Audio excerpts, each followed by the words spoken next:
Hello, everyone. Welcome to our parent chat tonight. I'm so glad you're here. Those welcome slides were supposed to have music. Seemed like it stopped for some reason. Gotta love technology, but we're here. Everything else is working, which is way more important than the music on our slide. So this is our next to last parent chat of the year, and we are thrilled to have a really interesting topic tonight that we haven't covered before, and that is DBT. And we're going to be talking about how it can really help your kids and you, for that matter, go from just surviving to really thriving in life. And we have two wonderful people here from the Youth Eastside Services that is going to walk us through that. But I would really encourage you to ask questions, to make comments. So use the chat box for the questions. Put them in the Q&A box so they don't get lost, and we will get to those, we promise.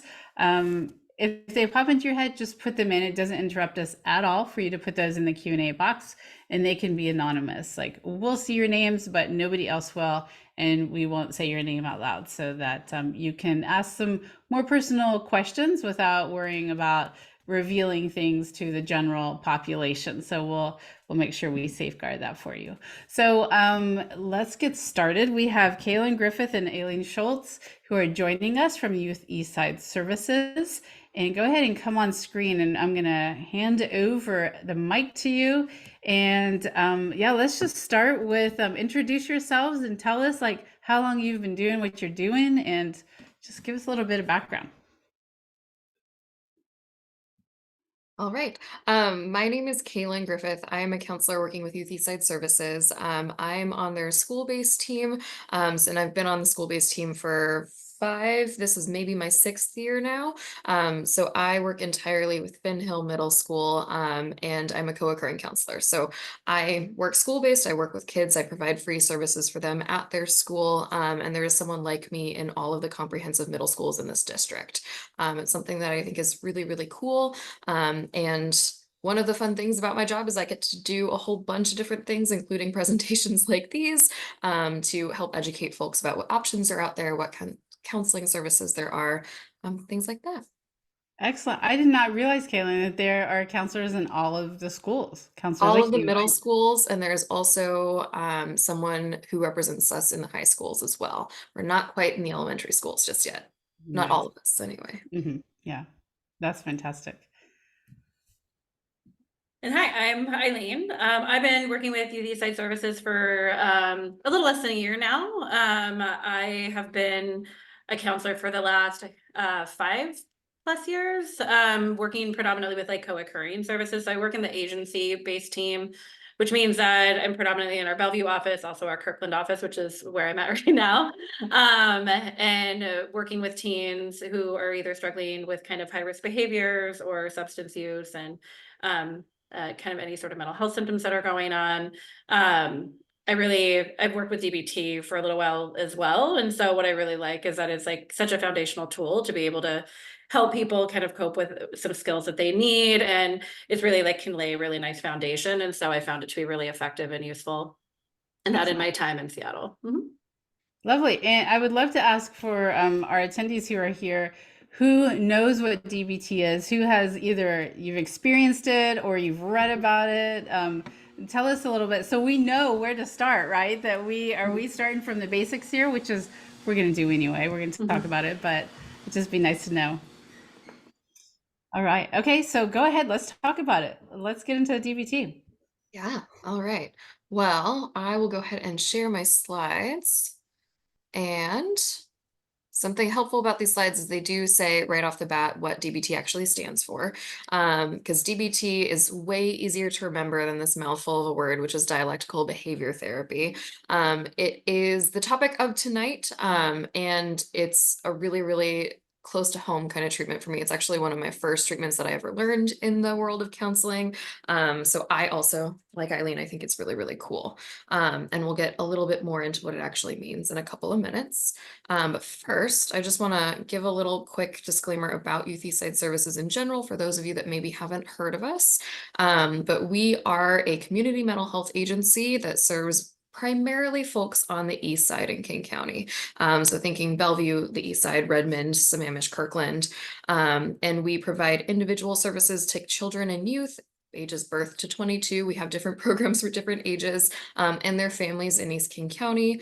And we really, really do focus on that young population, whether we're doing individual services, school-based services, group services, and then we have quite a few community programs as well. So our name is out there in various places. We have youth and family mental health counseling. That is the thing that most people will think of when they hear of us. But Eileen and I both happen to be co-occurring counselors. So we are also trained to work with substance abuse and those kinds of disorders as well. And then, like I said, we have community education and prevention programs. So quite a few different ways that youth might come to interact with us. And these are just some of our statistics from over the last year or so, but we reach quite a vast number of folks. We're really proud of the work that we do. We're really proud of improving access for young people to mental health care. Large part of that is being in the communities and being in these public schools too. So just some things to think about if you or a family member or a friend or a neighbor, anyone is kind of looking for that mental health support, that is what we are here for. All right. So DBT, again, that dialectical behavior therapy, those really, really big words, is a branch off cognitive behavioral therapy. CBT is something that might be just a little bit more well known, but both of these treatments are ones that really, really focus on skill use. There is an impression when you come into the room with a counselor who works with DBT that you are equals with that person. Your client is going to be the expert on their life, their experiences, their circumstances, and the therapist is the one who has done the research, learned the skills, figured out how to teach them, and you work together to try and figure out how to best help each other and figure out what was going on. So these skills are really going to focus on 4 core modules. And Sherry, I see you there. Is there a question already? Yeah, quick question. Yeah. And I think at the end of the slide, it'll probably be a good time to answer it. What's the difference between CBT and DBT? Yes. I will get to that at the end of the slide. I can clarify Great. that a little bit more. In DBT, we are always looking at these 4 core modules. They are the words that you will hear over and over and over again. They are really, really DBT broken down and simplified. But the 4 core modules, which we'll get into a couple other slides, are mindfulness, learning distress tolerance, emotion regulation, and then interpersonal effectiveness. So Marsha Linehan, who is the creator of DBT, found that these 4 things are really the targets that we want to focus on for improving someone's life. Oftentimes, treatment structure is pretty intense in a full DBT program, but we're looking at individual weekly therapy. So that client meets with an individual therapist once a week for about an hour. There is group skills learning, which we'll talk about in a little bit. It's about a 16-week course where a client will come and meet with other clients and potentially their families to learn all these skills that we're talking about. And there's a big ideology that every therapist that is on the DBT team is working as a team. All of our clients are each other's clients. We are there to support all of them. And then I included this in here. Unfortunately, this is not a feature that YES is capable of providing, but in true DBT, there is 24/7 phone coaching. So a client who's having a hard time outside of services can still reach a therapist or their therapist to receive some of that skills coaching in a moment where they really need it. So a big focus on meeting clients where they're at. There was a big focus on a balance between acceptance and change. So this kind of gets into that question around the differences between CBT and DBT. Cognitive behavioral therapy is very, very skills focused. It's very focused on having the client have the motivation to use the skills outside of their life, change their behavior, focus on the way that they're thinking, and adjust themselves essentially to notice what their mental health is and change into the world or change their skill use into the world. DBT is something that was created a little bit more with the understanding that that is a very frustrating thing to hear as a client. So Dr. Linehan, working with a lot of clients who had really high suicidal urges or high self-harm urgencies and frequencies, was noticing that a lot of clients would come to her and be like, hey, all these therapists want me to change. They want me to change. They want me to change. And I don't know if I can keep changing. So DBT has a little bit more of a lean back into acceptance as well and be like, hey, Sometimes it's your physiology. Sometimes it's the way that your brain works. Sometimes those automatic thoughts or those electrical signals that happen just are. What are ways that we can balance a little bit of acceptance of who you are, who your physiology made you to be, what your symptoms are like, and what are the moments where we can still also change some things? And it really is more about that collaboration between those two. Anything else that I missed in there, Eileen, that you can think of? No, I think it's also one thing that kind of comes up a lot when I talk about group. I mean, of course, these questions can still come up, but like one of the kind of the main tenets of DBT is acknowledging that people are trying the best that they can, and then also as a group and as a team, kind of also saying, okay, well, what can we also do better, even though we know that we're doing the best that we can, which is really kind of emphasizing the dialectical model. Yeah, absolutely. Which is a great lead in for this last question that I have on this slide is what is dialectical thinking? What does this big word mean?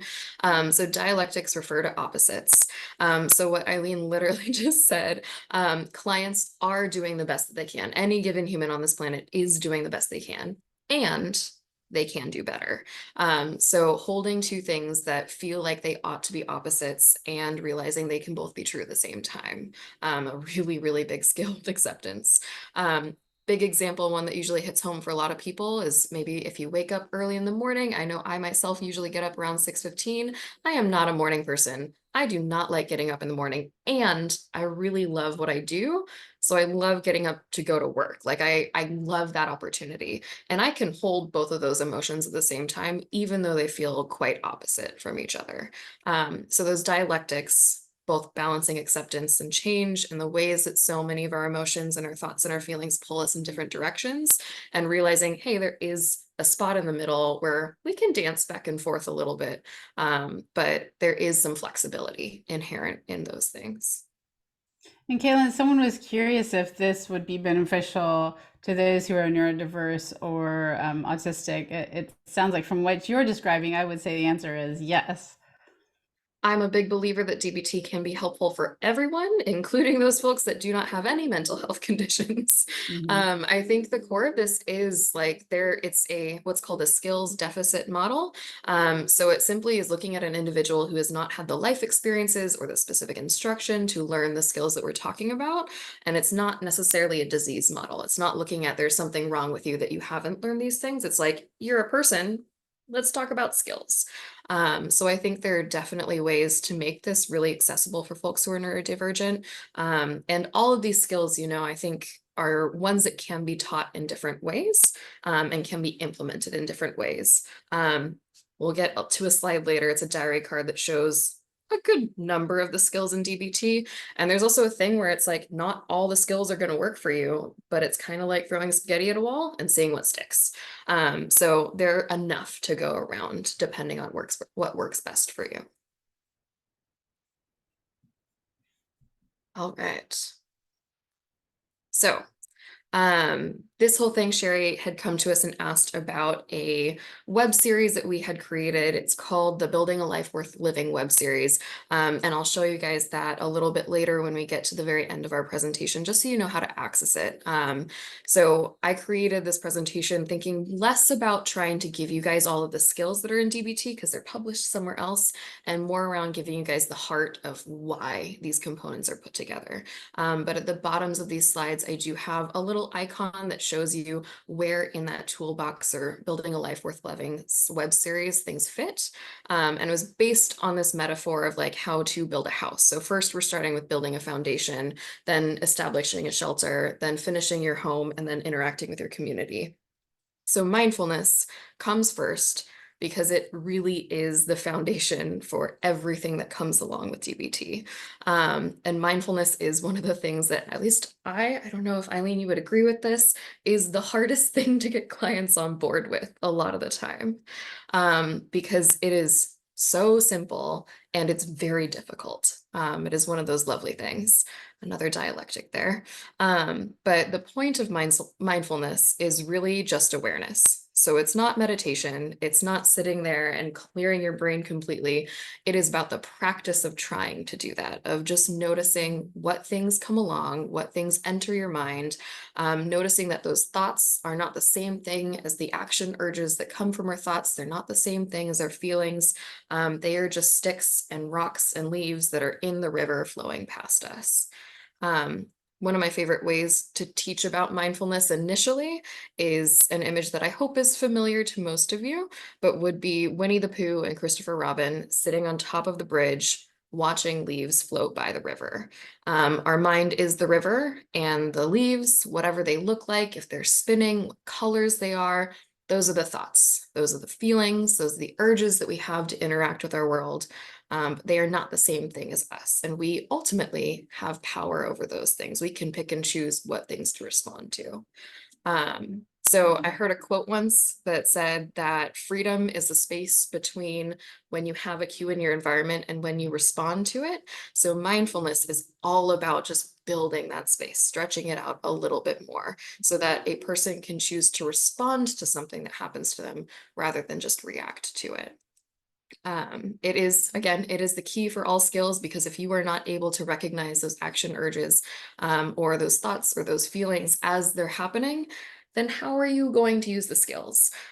So it really is just about slowing down, paying attention to what's going on, and really getting to know yourself really well. It is definitely not always about relaxation. There are plenty of mindfulness games that we do in all of our groups that are not relaxing. So it really is whatever that awareness is, no matter where the energy level is. Cailyn, there's a question that fits wonderfully here. Yeah. Any tips or hints for how to build interest in mindfulness? Hard to demonstrate value in these practices and mindsets to our students. Yeah. I would say one of the the games that we get that has one of the most buy-in, I don't know if Eileen, you agree with this or not, is called alien eating. Kids love eating.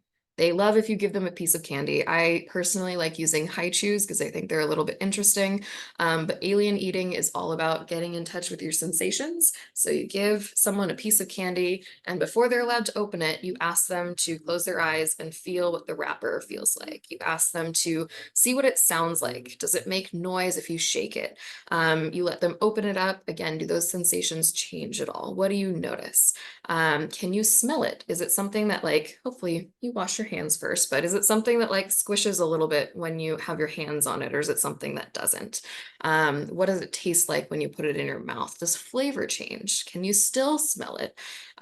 So working with any skill that really requires your sensations to be aware of is a really good starting point, because it is that easy. There are other things like sound ball games or things like that. That's personally not one of my favorites.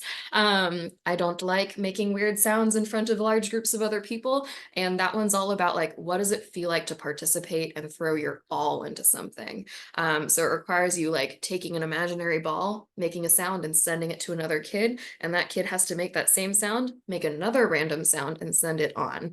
And there's this chain reaction that happens. And we ask clients to just fully commit to those things. I think this is something that is really great for like drama kids too, a lot of the time. Yeah. Any other like favorite mindfulness things, Eileen? Yeah, I was gonna say that goes over really well. Food is always a win. I think that one way to kind of always really help in the buy-in is really distinguishing the difference between mindfulness and meditation. A lot of times those two things feel like they're integrated together. And they're not necessarily. And a lot of times people are practicing mindfulness without actually realizing that they're doing it. And so sometimes it's about getting a little curious and exploring maybe areas where somebody is being mindful and just acknowledging that, and sometimes starting from that point. One, it becomes a lot less scary to do because they're already engaged in it. And two, it's like there's already some kind of power in knowing that it can be done. Music is also really helpful. Yeah, kind of getting into any of the senses and acknowledging that is usually a kind of a nice place to start. A quiet mindfulness is not necessarily always like the most comfortable place to start. So we always kind of recommend like thinking outside or doing artwork or something that's involving maybe some movement or that kind of thing as well. So those tends to be a little bit more apt for a buy-in for sure. I And always like music ones. yeah, one thing that I've noticed of my clients right now is that because they're on their phones and devices so much, the idea of stopping and listening to their thoughts is really kind of creates a lot of anxiety for them. So I feel like we got to kind of ease them into it. Like you said, you've got a piece of candy, not the thoughts that you're focusing on, not yet anyway. Yeah, absolutely. Mm. There's something interesting too about mindfulness, and it requires like that attention span thing too, right? So I myself, I am super guilty of turning on the TV, and then a few minutes later, I'll find myself scrolling through my phone, right? And even thinking about one of the quieter skills for mindfulness, it really is sitting there and focusing on something. And whenever you notice your attention drifting away, non-judgmentally and very kindly, just turn your attention back to the thing that you were supposed to be focusing on. So part of it too is about like building that long-term ability to pay attention to something, which is really interesting.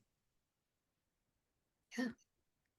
All right, so moving on from building our foundation, the next group of skills would be under distress tolerance. The point of this is because a lot of folks who might be seeking out DBT, it was created for folks who have really, really high emotions. Dr. Linehan was looking for a treatment that would be really impactful and helpful for folks who experience pretty high suicidal urges.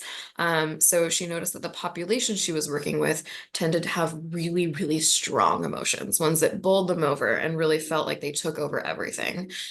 So mindfulness creates the awareness of the emotions, but then once we're super aware of those big emotions, because one of the first skills that lots of teens that I work with know how to do is ignore, which can be a skill. It can be very helpful to shut down your emotions, not pay attention to them, put them away for another time.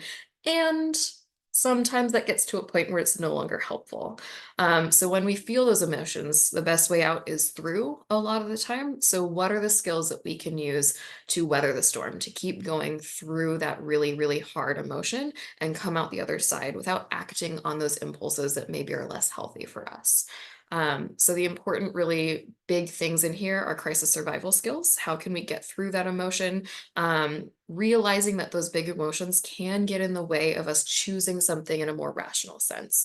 So even if we know what our coping mechanisms are in a moment where we're feeling calm, big emotions can super just blow that out of the water. And then some emotions can sometimes overshadow others. So like anger is a great example of that. When we feel angry, there's often a lot more going on beneath the surface than just that one emotion. So learning about your emotions, learning why that's the case and why we lump onto these specific emotions first, and really again doing that mindfulness to explore what's beneath that. So we can listen to what we really need or what our emotions need us to do. Because at the end of the day, our emotions are just information about our world. It's the way our body has learned to take in information and communicate it to us. All right. Then we've got finishing your home. So what are the things once we've learned to withstand the distress, once we've learned to be aware of the things that are going on, emotion regulation is kind of that coping ahead. It's how can we do maintenance in the rest of the time? What are the little details that we can put on things? What are the routines that we can establish that we know are going to be beneficial for us? And when we can predict that some days are just going to be tougher than others, what are things that we can do for ourselves to get through that? So the point is that some strong or uncomfortable emotions can be diluted and managed through skill use, and they're still very important to feel. So we're not taking ourselves out of the situations that maybe bring those emotions, and we're figuring out how we can stay in those moments. Again, emotions are simply information. They're not commands. They do not dictate the way that we act. We can choose to notice what emotions we're feeling and choose to do something different sometimes, depending on what's going to be the most helpful for us. All of our emotions are valid. There's a strong, strong piece of validation in DBT, though sometimes our emotions also don't quite fit the facts. So how can we recognize what the emotions are telling us and make space for the other information that might be out there? And then coping ahead is something that will just build resiliency in general, something that's really helpful for a lot of folks. With this emotion or this category in particular, I like to remind folks that again, as a skills deficit model, where we're thinking you're just an individual that hasn't learned the skills yet. I also like to remind folks that they come into this having learned some skills. Oftentimes, this is one where I'm like, you're already doing these things. It's just this is the name we're going to give you for it.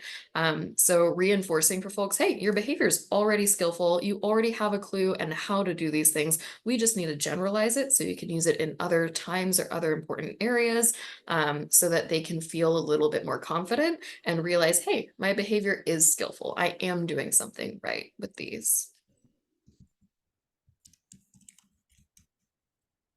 All right, and then our very last module is interpersonal effectiveness.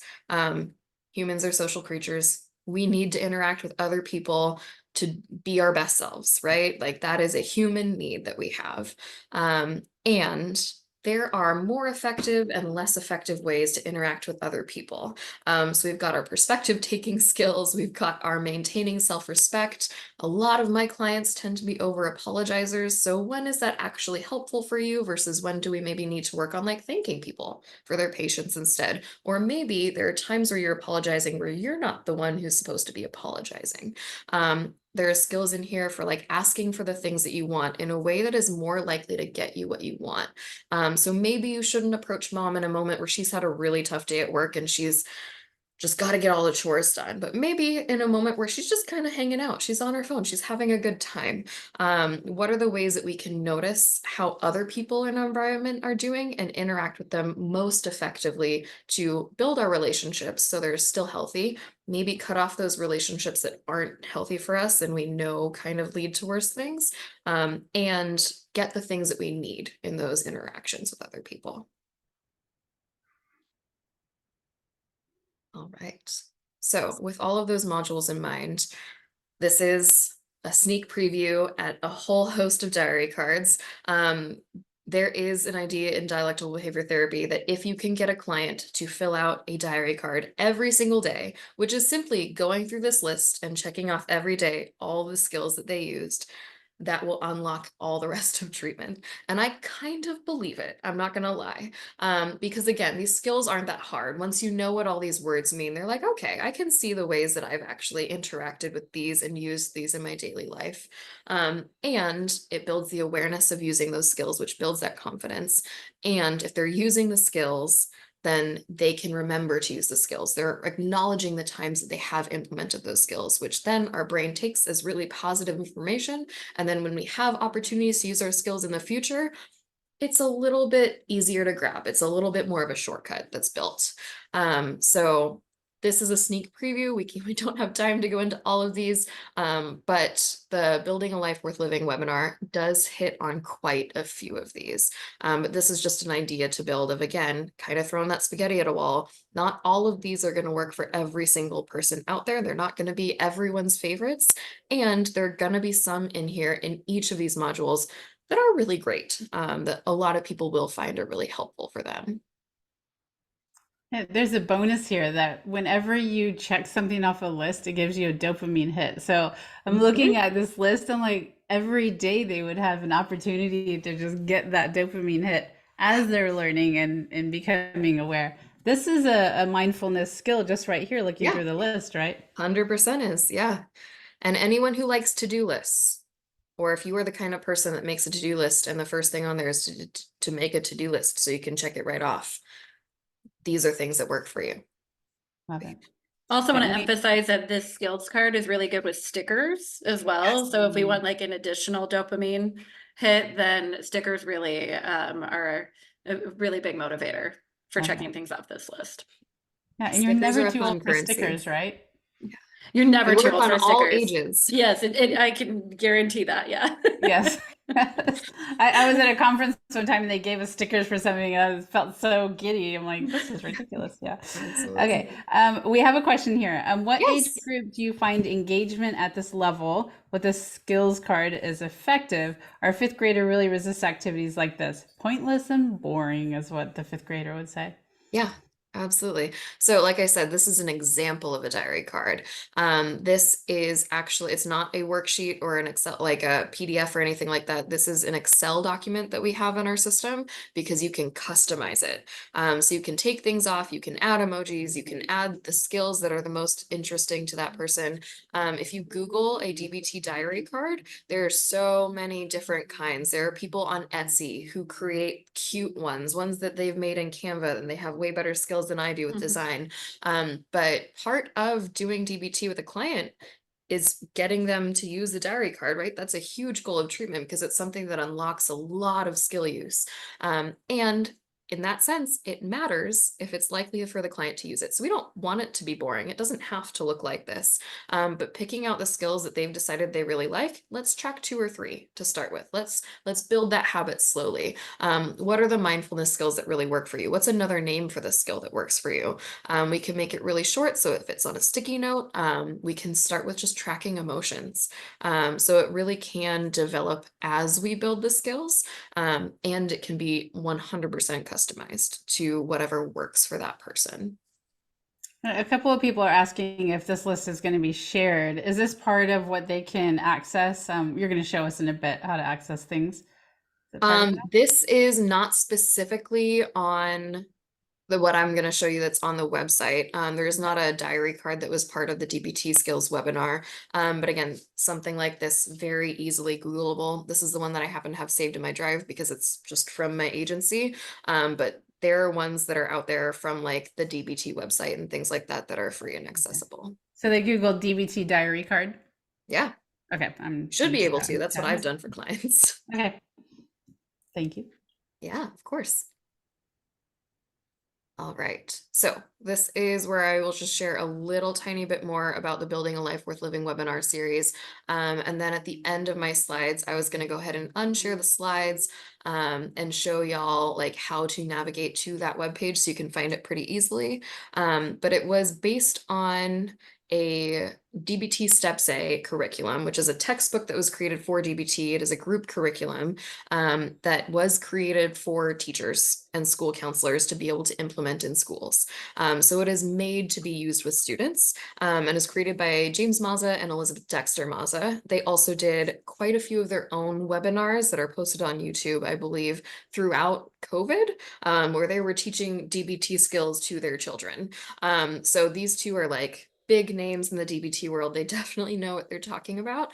But me and a colleague, Delaney Not Nearest, who's no longer with YES, came together and we wanted to run a DBT Steps A group during COVID.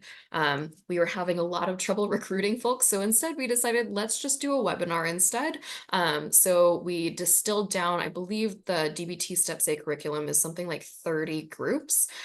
So we distilled things down, combined some skills here and there, and came out with a 16 episode series. One came out every week, introducing DBT skills in each of those 4 core categories. So there are 4 videos per each skill group, and they go into 1 or 2 different skills in each of those. So you can mix and match if you would like to. We also, along with that webinar, they're about an hour long each, maybe between 30 minutes to 60 minutes. But they each come along with a worksheet. So for those of you that have a hard time just like watching someone on a screen for an hour, I understand that. So we created a worksheet that's designed for you to go through it as you watch the video so you can fill things out, apply that knowledge, and see if you understand what's going on. Is this designed for the kids or for the adults? All of the above. We were imagining at that time that parents and kids would be the largest majority, like folks watching it together. I do think because Delaney and I were both very used to working with kids, middle schoolers were our population, that naturally we kind of guided it to be accessible towards middle schoolers around that age. But we've definitely had adults. We had some school counselors join us, but adults can absolutely access that material too. All right. And again, I can get to showing you guys how to access that at the very end. It's a very orange slide. Wake us up. Yeah. So I am going to talk about the DBT program that we have at Eastside Services. I'm facilitating that with another one of our counselors there, and this group is actually, it's a lot of fun, so I'm happy to talk about it. So feel free to ask any questions about if there's anything that feels like I'm not covering it. And please, Cailyn, of course, jump in too. But it's a multifamily skills group. It goes for 24 weeks, and then practicing skills. And so a lot of times what that looks like is that we either have parents come with their kiddos, sometimes it's both parents, sometimes it's one parent. And then sometimes it's just parents at some point, kind of depending on whether or not the kiddo is willing to come. And so it's one of those things that we think really can help benefit all families. And so any way that we can integrate kind of families into learning these skills and bringing them home, we think is also really beneficial. And so parents, they practice the skills at the same times their kids are. And so a couple of things that does that's really nice is everybody's held accountable in the same way, and also kind of can get to see how these skills can be used and get support from other teenagers or from other parents. And so there's always two facilitators in each group. That's definitely by design. There's usually one that's kind of organizing the group itself, and then the other facilitator is also kind of supporting that role and also supporting each one of the clients or one of the parents. So everybody that is facilitating is also trained in DBT skills as well. So and so yeah, and it's every week, and it's usually about 2 hours. And so a couple things that we also really kind of want to hold to fidelity to some degree too is making sure that any kiddo that's in DBT is also assigned with a DBT therapist at the same time, so they're able to talk about the skills that they're either utilizing. And it is a skills group. So the intention is to be learning some of the skills and learning ways that they can be used. But as we all know, as we talk about some of those things, sometimes we can get activated. So either a parent can get activated or a kiddo can get activated. And so the group is really kind of set up in order to make that time for the learning and bringing back some of the things that were maybe distressing, and talk about some of these skills and how to use them, and maybe it's hard about using some of these skills in individual therapy. So there's just other ways that they can be supported in it. And then so as far as like the referral process is concerned with getting into this program, is that it's one of those things that it's kind of a case-by-case basis. The therapists themselves would maybe say, like, I think that this might be a good fit, either talking to the parent or talking to the kid about it. Some kiddos are like, absolutely not, I don't want to do groups. And the other thing though is that, but sometimes there's some parents who are like, I could see this really being helpful. And if I could do this group, if my child is able to work on it, maybe individually, like even that could be helpful. Obviously, we think that if everyone's in the room, there's so much that can happen with social learning. So we really do believe that that is the best model. But we also understand that there's lots of different schedules and lots of different situations that come up. It can be demanding. It's 2 hours at the end of a Monday every week, and a lot of people are busy, and there's traffic and all of that, but we try to be as supportive as we can. But it is a time commitment, and we do ask that if anybody starts the program, that they go through all of the modules. And so if you were getting introduced to the model, then what would happen is that you would go to 2 weeks of learning more about mindfulness, because it is the foundational tenet of DBT, and learning about why we do it. And then we'd go into whatever the next module is. And so we spend some time just working on the distress tolerance, or just working on the interpersonal effectiveness. And then so as far as the way that the actual class, or the way that the actual group goes, is that we always do a check-in first. We always kind of make sure that everybody knows everyone's name. Also, we always check in for anxiety and presence. One of the reasons is that really kind of also helps like developing some of that mindfulness in itself, like knowing how you feel in that moment. We check in that way. And then just a little bit of like kind of what skills you use. It could be the skill that was worked on the week before. It also could be any of the skills that feels like it's needed that week. And so sharing that. And so everybody's sharing like the ways in which they're able to use these skills in lots of different ways. And then we do a mindfulness practice afterwards all together, go over homework, take a break because it's 2 hours. We do not expect everybody to stay in the room the whole time without any breaks. So then we take a little break and then come back and learn a new skill and then do checkout. There is snacks. We do know that teens are hungry, and the snacks are very popular. We really encourage people to take some agency and autonomy in the group to take care of what they need to in the moment, and also come back and be ready to kind of work on what the topic is. And as far as the diary cards are concerned, sometimes we do the diary cards, we make sure that they're known. It would really be a case-by-case basis depending on the individual therapy. We in group don't check up on those cards, but some individual clinicians really utilize those because it helps to track what is working for our clients, and also sometimes bringing that back into the family, into like the family system group and talking about it that way. But they're always kind of nice things to have, and then it helps you kind of track. Eileen, somebody is saying that their son has been at YES for 2.5 years and has never heard of this program. So is there, you mentioned a therapist might refer in or something. Is that why, or is there something else? As far as the exact reason why, I would say it would be hard for me to say without maybe knowing a little bit more context. So a lot of times, like, Cailyn was saying earlier, that a lot of DBT skills are useful for anybody, which is what we really like for the family. But at the same time, there is a little bit sometimes of a mindset, because it was initially kind of created for really high risk behaviors and being able to handle really like easy dysregulation or really high risk behaviors in the moment, and being able to kind of find ways to kind of manage and cope with those.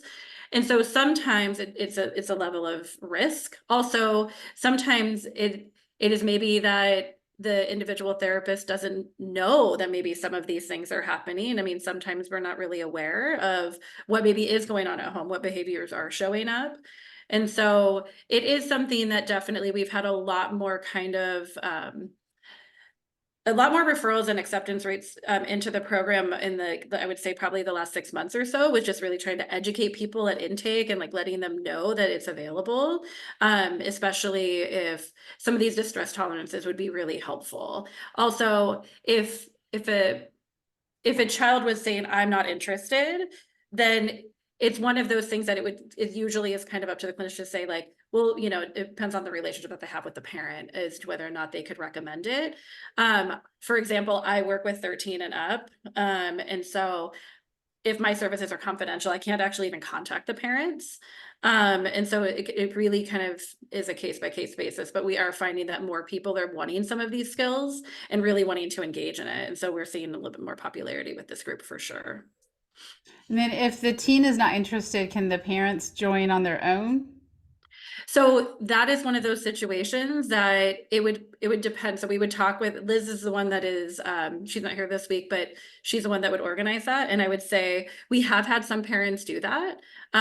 We tried to at least have one of the kids come into the initial first couple groups to like know what's going on, because realistically, in order for that referral to come in, they have to be willing to work on some of these skills, even if it's an individual. Because we really find that is when parents and teens are working on the skills together, and at least are doing that, whether or not it's at home, they're mostly working on it, or they're doing it in group together, is when it's more effective. And so there has to be some awareness that the teen is engaged in when it comes to these skills. Otherwise, it becomes the parent coming home with these skills and their teen not necessarily understanding where the skills are coming from. And so it does help for them to at least be doing an individual therapy and aware of what those skills are. Any other questions? Okay.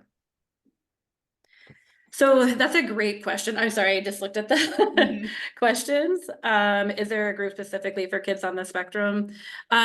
There is not specifically a group set aside for kids on the spectrum. It is something that we've talked about and kind of thought about trying to implement, given like the right amount of referrals and resources to support that. We definitely work with all teens with where they're at. So we really do believe that anybody can benefit from utilizing these skills. And so always trying to be aware of how to integrate that into the program, but not specifically set aside. We really like to take people where they're at, and sometimes that creates like a more kind of diverse group. But we have had kids on the spectrum in the group for sure.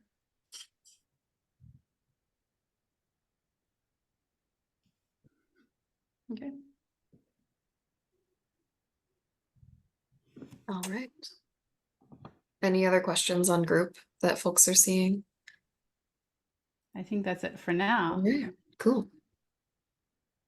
So, Sherry, when we were creating this website, you said that it would be helpful for some folks to have some takeaways or some skills to try, is how I interpreted that. So some of the things that I notice, like, because we have clinicians going through the DBT training all of the time.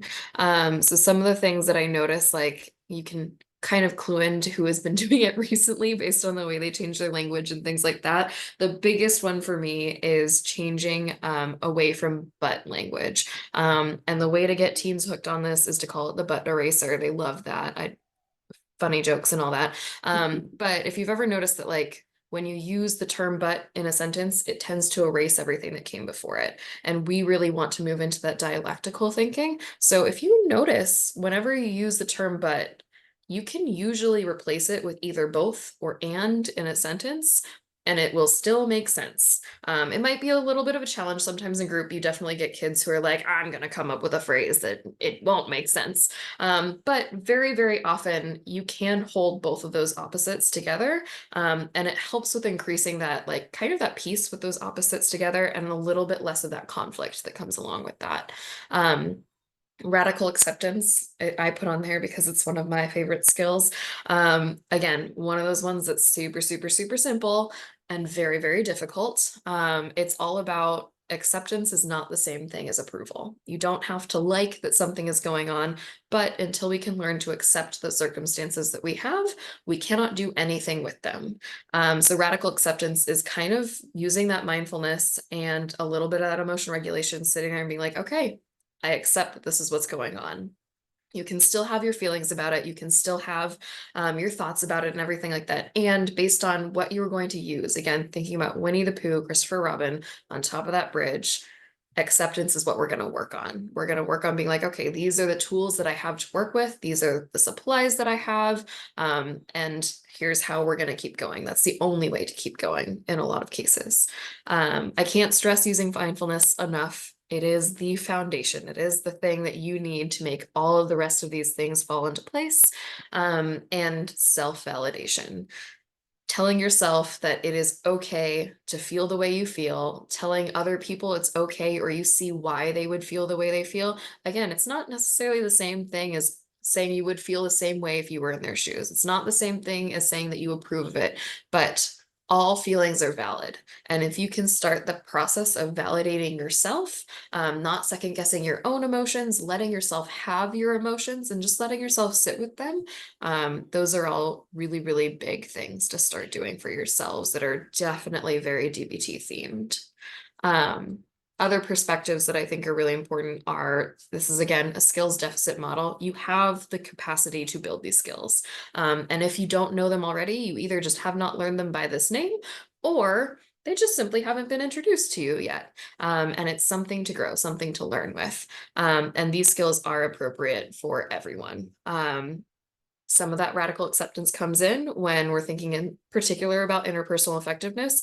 Others might choose not to use those skills, or others might not have those skills, and you can always use them. They're always going to be something that you can fall back on, can be in your toolbox, can be implemented in your life, and ideally, they will work together to help with whatever situation you may find yourself in. I think these, from a parenting perspective, I think radical acceptance is really important. If our kids are struggling or failing school or school refusal or they're clinically depressed, that we can just accept not loving the situation, but we can accept where we are, where our kids are. And then that's when you can really kick into that mindfulness and validation, everything else. I think you got to just start like, this is where we are. And what are we going to do? It's acknowledging reality. Yeah. Because if we're in denial all the time, we spend a lot of time pushing things away and not enough time taking a look at what we've got to work with. Yeah. Yeah, I hear that a lot. By the way, we've got some votes here for a group specifically for those on the spectrum. So just so you I know, would love some it. data for I you. mean, I think that would be lovely. All right. So some ways to reach out to us. We are obviously, this is a slide that was created in COVID, but we are currently offering virtual services. That was somewhat new in 2020, but we continue to have telehealth. Our groups are run in person. I don't believe those have ever made the switch on to telehealth. That is our main number. You're welcome to call us if you want to inquire about services. There are various social medias. And then the last slide that I have on here is like thank you and questions. I am going to skip that real quick just to share with y'all the way to navigate to the Building a Life Worth Living web series instead, because I think that is helpful just for navigation purposes, so you know where to find this resource I keep referencing. But if we were to just go to our website, youtheastsideservices.org, if you wanted to, you could throw in here just a /tool, Youth Eastside services.org/toolbox. That is our little nickname for this webinar series. Oh, and it didn't like that. Try that. Well, it didn't like that, so we're I gonna think go you're back. missing a word in there. There we go. Try that now because you East. didn't have side on there. Oh, it didn't? Mm-mm. Okay. Try that one more time. Aha, it There we wanted go. to work for me. So this lovely little banner that says Building a Life Worth Living web series is the sign that you're in the right place. But in case you don't remember that, because Toolbox is not the actual name of this series, going back to the web page, if you go to our services right here in the middle, and then go down to DBT or Dialectical Behavior Therapy, there is some more of that same information that we've been going through about what the 4 skills are, what our DBT program looks like, individual therapy skills group, and then DBT web series. So here's this orange little button that brings us right back to the same place. And you've got these same icons that I had on our slides. Each of these will have the introduction for what each skill is in each of these videos, the handout that's linked here, the slides, if you are interested in those, and then the video, which is just linked on YouTube. So you can stay on this web page to watch them, or you can go to YouTube to find them. You can pick and choose if you would like. And again, if you are a learner that likes having a little bit of that interaction, some of the handouts that are on here are just editable PDFs. You can write in your answers. You can work on them as a family. You can work on them in a different place with your teen and have them tell you what some of their answers are. There are some prompts in there that are meant to be a little bit more thoughtful, and there's some in there that are just given to you if you watch the episode. Yes, that is all we had. So if there are any other outstanding questions or things like that, I think Eileen and I would love to take those. Yeah, if you have any questions, again, you can put them in the Q&A box if you want it to be really anonymous. You can also put it in the chat box for us. This is a lot of really great information. And I just want to say I am so thankful that YES is in our community and providing so much support, because we all know our kids need it right now. And we as parents, we need it too. You know, we're all in this together. So somebody is asking about prices on things. I can talk through that. So it's as far as the prices are concerned, it's something that you would want to, I would call the front desk and ask them, because everybody, like I said, has an individual therapist, so they would be enrolled in services. And so it's something that usually insurance would cover. It's not like a drop-in. It's something that the referral happens through one of the individual therapists, either at time of intake or within once they get assigned a therapist, and then it would be billed to insurance or it would be billed individually. So yeah, they're not free courses, and I apologize, I don't know what those would be if you were paying out of pocket. I could find that answer for you and provide it back to you, Sherry, but yeah, usually it's all billed by insurance. Okay. And then what you were showing us, though, as far as the website, that is all free. So that's a great place to start. That is just out there. Yeah, all of it. Yeah, for you as a parent, maybe you can get your kids to watch it behind your back. Like you just happen to be watching it in the kitchen. Get them to get interested. Someone saying they hadn't heard of YES before, and their boys are 19. So, well, I'm glad you've heard about it now. And YES it's been this gradual of getting more and more into the schools as society became aware we needed that. So that may be one reason also at the 19-year-olds that you hadn't heard of it. But we're getting the word out there. One thing to say is you're not too late to the party. We take youth up to 22.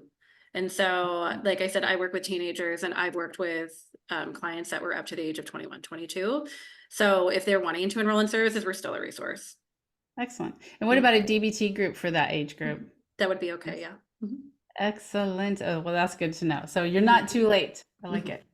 Even though you're notoriously late for the party, you say, not in this instance. Yeah. Good to know. All righty. Okay, so what we will do is we're going to send out after this, as we always do, links to this, links, some of the stuff that was said, so that all of you who are here, you can watch it again if you want, but also feel free to share it with other people. The recording will be up on YouTube with all of the rest of our Balance in Mind parent chats that are up there. So yeah, share it so that people know about this resource. Like Donna, who was saying hadn't heard of it. Well, now we can make sure we do our part to get the word out that this resource is around. And before we hop off, there is one last question. Do siblings end up in the same group, or is it best if they're separated if they're twins? I'm going to be perfectly honest. I have never had that situation happen. So I am not sure, to be honest. We haven't had twins enrolled before. Yeah. I would assume it would depend on how well they interact with each other. It might be that if there's one that has some behaviors that are a little bit bigger, a little bit more present right now, we might put that student or that client in a little bit beforehand. Occasionally run groups, but they're often in different locations and on different nights. So there's not often a same group happening in the same building at the same time. So it depends on what's going on. If they do best separated, then it might be that we take one and the other one works individually, and then the next round of group after that other twin has taken out, then the new twin would come in. So it would be something to explore. But yeah, I've also not been in that situation either. So and I think the dynamics between the twins is very important, and you'd have to ask each of them separately, because one of them might be like, no, I'm only want to do it with my twin. The other like, no, I need my space. So just depends on the twins. Everyone has their own personalities. So yeah, we've been getting a lot more popularity on the group too. So there may be a potential that there's two groups running at the same time. Okay. That has not happened yet, but there is a little bit of like some talk about whether or not that would be something that could work, kind of getting to summer for fall next year. So basically reach out to YES and ask these questions, and make the choices best for your kids. Sounds good. All right. Well, thank you to both of you. I really appreciate you being here. For those of you who are in attendance, if you could pop something in the chat box before we end for the night, just saying a thanks or something that stood out for you, something that you learned. That's always helpful for us to see. And if you know how to do reactions at the bottom, we can give some claps or hearts or something to Cailyn and Eileen just to say thank you. This was a really great parent chat. I really appreciate both of you taking your time. I know you have a full plate seeing, kids and helping people in the community. So I do really appreciate you spending your time with us tonight. And you can read the chat as we go out here. And thanks to everyone. Have a great night, and look into this course online. Looks like a lot of great information. Good night, everyone.